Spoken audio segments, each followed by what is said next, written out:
Magnetizing your models is a great way to kind of exponentially grow the value of every single unit in your army, meaning you can get more per dollar by magnetizing your units. However, this can seem extremely daunting to new players, and we're going to fix that in this video. Hello Wargamers, my name is Doug, and I have a YouTube channel called 2+ Tough over on YouTube, and I focus a lot on helping new players get into the wargaming hobby. And as I said before, magnetizing models can seem extremely daunting and intimidating for new hobbyists. You could drill too deep into the model, puncturing it straight through, or you could not drill deep enough and so the magnet actually pops out and it kind of throws off the look of the entire piece. This doesn't even mention the fact that each one of these little rare earth magnets has a polarity set to it, so if you put it in accidentally the wrong way, you can actually repulse parts of your model rather than magnetize them. And all of these possibilities can cause a lot of anxiety and hesitation in new modelers. Heck, even if you get the polarity right on one model, if you don't do the same across all models in that unit, you could arrive at the game store and spend 30 minutes trying to figure out what weapon goes to what model. So let's skip all that and make this very simple, because in this video I'm going to show you exactly how I model my miniatures using magnets to get the most out of every purchase, and then doing it in a uniform way so that no matter what model I'm using, I can use every weapon variation for every man in that unit. It saves me money from buying new models to have new weapon options, and it saves me a lot of time at the game store as I'm preparing the units that I'm going to use in that battle. Now, I understand that people learn in very different ways, and so I'm going to cover two of those at least in this video. I'm going to cut to my workbench and actually show you very close up exactly how I magnetize any models. That's the actual core model itself, as any attachments or variations thereon. No matter how you learn, by the end of this video, you'll be magnetizing troops in no time. And last little note, I do have something special for you. If you go down in the description down below, I have a link to a PDF that gets you a magnet size guide. I don't go into too depth in this video about the size of magnets you should use for different types of attachments and things like that, but that guide will help you out. And with all those things out of the way, let's start magnetizing some models. Okay, we're here at the work desk, and for this example, we're going to take a look at this here orc knob. Now, the reason we're doing this and not something larger is simply because we don't want to focus on just doing large models. If you can master something this size, you can master just about anything. That's exactly the point we're going to do now. Now, I went ahead and did a few things. I tried out a few different drill bits on this guy, but we're going to jump in talking about priming the magnet hole right here. So what I did was I just took my X-Acto knife, put it in the dead center of where I want the hole to go, and just kind of drilled and turned in like that. Now, of course, you want to use an older X-Acto knife, one you're not really fond of, you're going to throw away. But the point of doing this is simply so that when we take this big honking drill bit, which I'll show you right here, if we don't have a primer hole, it'll kind of beat around and kind of, I did an example here for you. So this was me trying to drill directly into the center, and of course the drill kind of skips around because it doesn't have anywhere to land, and so it drilled too far south. And we don't want that, because then your magnetization is going to be kind of strange. So you take your X-Acto knife, you point exactly where you want the hole to go, and you just drill in like this. And like I said, it helps guide the drill bit to exactly go straight down.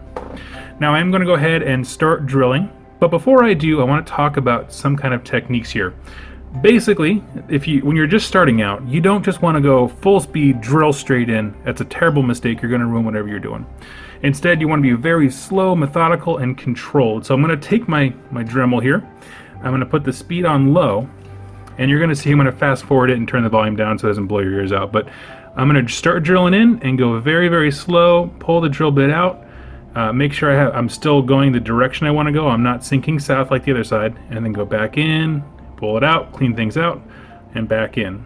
Now, last note here is that this knob, this whole section, this panel where the arm connects, is actually super paper thin. And so I am going to drill directly through him into the hollow torso. However, don't really worry about that. We're going to talk about doing things that are a little more safe and not drilling straight through parts when we get to the arms. So, give me just a minute and we'll get that going.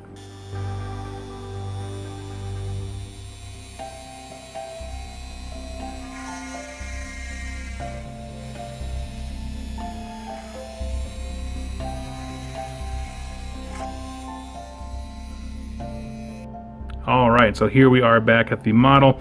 We see we drilled a piece out. I'm going to clean a little bit of flash out there. So we got a perfect hole right in the dead center. Perfect. We can actually see straight through to our other mistake that we made. That's okay. We'll patch that guy up later. And we're going to start applying some magnets. Alright, so I got my stack of magnets here, and I wanted to give a quick word on these.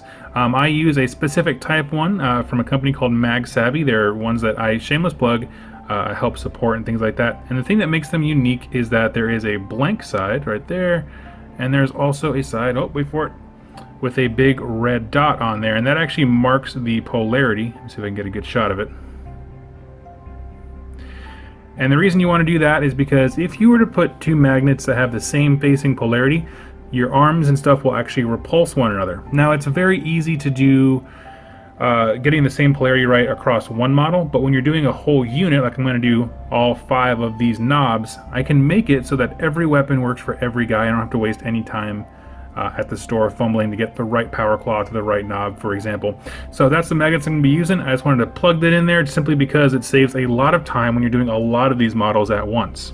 Alright, so we got the hole drilled out perfectly well. That's awesome. And I went ahead and threw a magnet onto my X-Acto knife here and applied some super glue to the rim. We're going to put the magnet inside the hole, and then I'm going to put my thumb over the whole thing and gently pull my X-Acto knife away. And so what we see here is now that magnet has filled that entire space.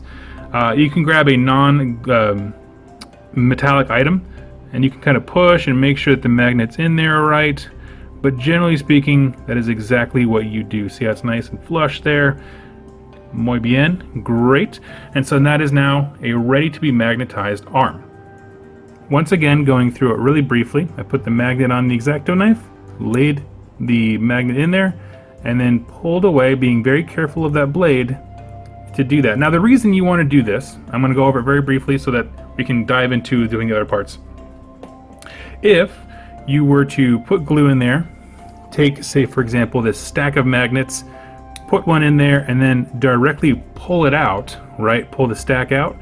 You would think logically that the bottommost magnet would stay in there. The thing is that the polarity on some of these earth magnets are so strong that you'll rip out the magnet that you were just working on, and you'll get super glue everywhere, which is really annoying. So what you can do is do a shearing motion. When we put the blade in there and we pull the blade away, right, we're pulling to the side. We use that same power of polarity that would normally pull it out if we were to go straight up, but we pull it into the side where all that super glue resides on the edge there. So now it's getting pushed even harder into the super glue, and we're pulling away whatever magnet object we're using to put it in there. And our finger just kind of helps stabilize it so the magnet doesn't pop out and then hop on back onto the blade.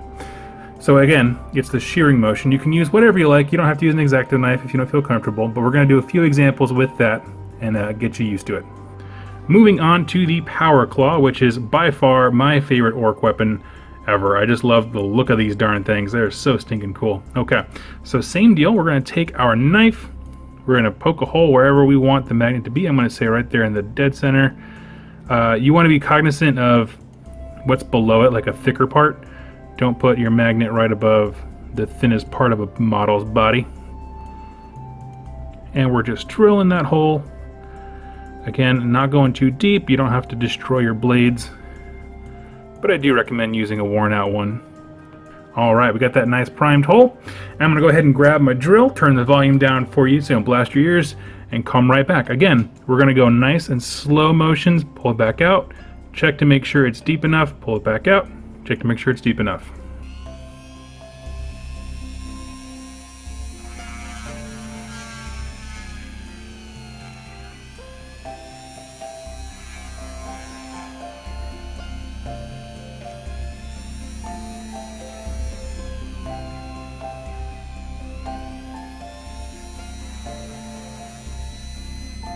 Alright, so we got our Magnetizing here. We're going to put a magnet in to make sure it's deep enough, and look at that, lo and behold, the bottommost magnet, when it goes in there, goes totally flush. So that means it is perfectly deep. So we're going to do the exact same thing we did before. I'm going to prep a magnet. We're going to do that same shearing motion. I'll walk you through it again.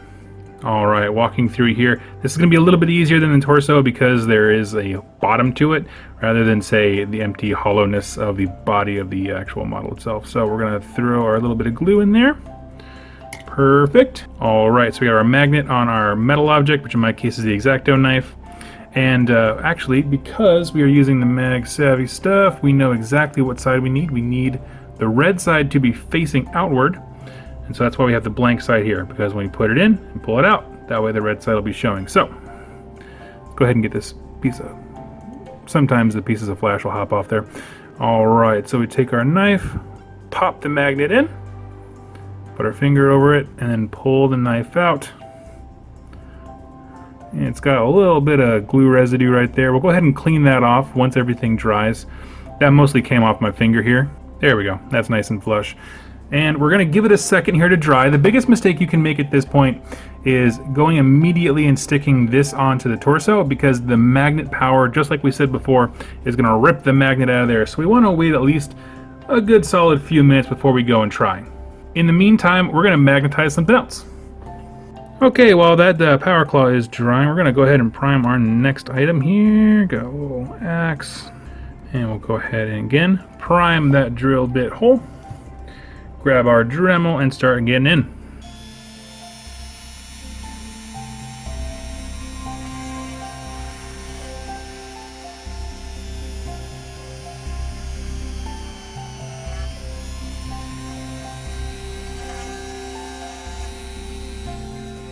Okay, that should be deep. Let's see our progress. Oh yeah, perfect. That bottom one goes in there all the way. Go ahead and throw our little bit of glue on there.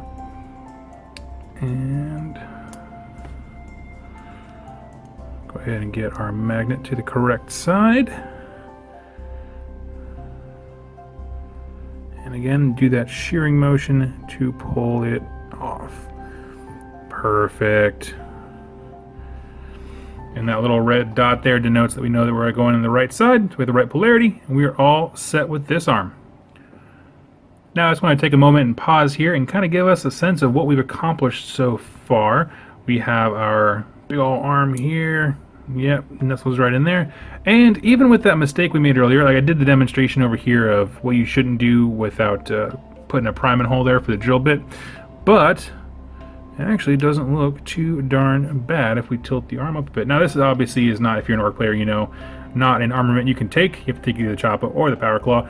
Not important for this example, because when we magnetize all the boys in this unit, they'll all be able to have all the weapon options. So don't worry about too much about the exact model weapon choices that I'm doing here. Really focus on the technique. Okay, so the next bit that we're going to focus on is this two-handed weapon. Now, of course, like I said, it is two-handed. The other part is right here. And what we're really going to do, we need to magnetize them separately, because if we have them glued already, it gets really hard to get the drill bit right in that weird angle there. So we're going to basically drill into the arms, get them done separately, and then when it snaps into place, then we can glue that joint together with the wrist.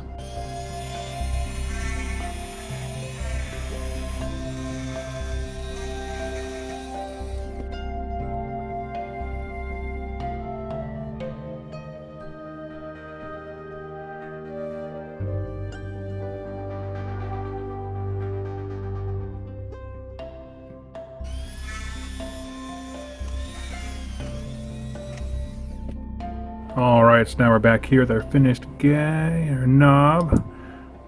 Put on the little arm first, makes it a little easier sometimes. And we'll throw in the big one. And there we have a two-handed weapon magnetization. Now, of course, you can glue this joint right here, the wrist and the arm. It depends on the model. So for example, if you look up here, this weapon kind of digs in that shoulder, so it might be a pain once they're joined into kind of this U-joint to get it to slide up into the shoulder joint. So I'm going to leave them separate, but for some models I know with two-handed weapons you certainly can glue it all together. And so with that, friends, we have magnetized a couple different variations for this same knob here. We got a power claw. What else we got? We got an axe. We did all that. Also off camera, I went ahead and tested something else. Got this cool like mariner looking gun, which is just super sweet looking. And so all these options are available to you now. Again, the reason I use those magnets is because you can see this little red dot there in the center. This means as long as I put a magnet in there with a blank side facing on any of the 5 knobs in that box, every single weapon will work for every single guy, which saves a lot of time at the game store. And if you feel like getting really crazy, you can of course magnetize the heads. Get some cool looking evil maws in there. And this guy looks like he's scuba diving. All kinds of fun stuff. So just to reiterate, again, I'm going to put the steps up here. You're going to prime the hole where you dig in the drill. This means taking an X-Acto knife or some sharp object, marking it off. This way the drill bit knows exactly where to dig straight into and doesn't zoom around the sides. And when you're doing that, you're not just going to push the drill in as hard as you can. You're going to go very soft and gentle, pulling it out, making sure that the magnet has enough depth in there to fit, and if it doesn't, then you can drill a little further. Remember, you can always go deeper. You can't always put stuff back in. If you drill straight through the model, that is all there is to it. Once you have the magnet that's perfect size for the hole, you're going to go ahead, put it on a metal object like an X-Acto blade, lay it in there with the right side, making sure the polarity works. After you put some super glue down, you pull the metal object away, and boom, voila, your magnet stays inside the hole that you just created. Alright, so let's head back to the main screen. So I hope you enjoyed that. What I'm going to cover right now is a few other kind of hints and tips that might help you along your way. The first hint being the fact that you should always use the proper drill bit size for the right magnet. I have seen people who try to use they only have one size of drill bit, and they try to put a smaller magnet in there thinking, well, I'll fill the rest up with green stuff or some other kind of putty that kind of fills in gaps. The problem with that, though, is that those kinds of putties like green stuff contract and change shape as they dry. So they can either pull the magnet further away from the level playing field there, or they can actually let it fall out because there's not enough surface area for it to bind to. Not to mention the fact that if you put a drill bit that doesn't quite fit into your Dremel or something like that, it can be really messy really quickly. Never forget, these are power tools that we are using. Now in this video I did use the blade from my hobby knife to get the magnet loaded in there. However, you don't have to do that if you don't feel safe. Any type of metal that's easy to pull away from the surface will do. A good example would be if you have a knife, like a butter knife, something that it's a nice flat edge, lines up, and you can pull it away safely. I really recommend doing whatever you're most comfortable with. Also, if you're brand new to the hobby and magnetization in general, it really takes some time to get used to your drill. Get used to the feel of the Dremel when it's going at a certain speed in your hand. This way it makes it a little bit more responsive. You get more comfortable with applying pressure at just the right angles. It's just practice. Practice is everything, and using a Dremel as a tool, but also a piece of art in terms of you can do all kinds of crazy cool things with it. It takes time. And the last hint that I really can't stress enough is to just keep triple checking the polarity. And this is really important. I see so many people get frustrated because they accidentally have parts repulsing one another. You have to go in with your hobby knife, carve out a space, pop the magnet out, and reset it. And sometimes with the way you did the carving, the magnet doesn't sit in there, and therefore the joint does not sit in there properly. Now here's the thing. I know that I've mentioned before that I do sell magnets that have marked polarities. You don't have to buy them. I do encourage them, and I would greatly appreciate it. But the simple fact of the matter is, just keep triple checking if you're using magnets that don't have a marked polarity. There's something truly time-saving and beautiful if you're a Tau player, you walk up to the game store, and you know that every missile pod or every fusion cannon works with every single crisis suit. It just gets you on the battlefield faster, and frankly, it makes you look like a master hobbyist for some reason. People get so impressed when you don't spend the first 20 minutes of any game night just digging for parts in your box. So friends, thank you so much for watching. I do hope you enjoyed this video. My name is Doug, and I run a YouTube channel called 2+ Tough over on YouTube. We mainly focus on Age of Sigmar and 40k, however we do go into some other miniature games as well. My main focus is on new hobbyists and making things as easy as possible. Sometimes it's with products like the magnets I talked about here today, and other things it's just techniques. If you know someone who's looking to get into the hobby, or particularly magnetizing a specific unit or model like an Imperial Knight, go ahead and share this video with them. I would greatly appreciate it. And I look forward to seeing you in my next video. Thank you so much for watching, and happy wargaming.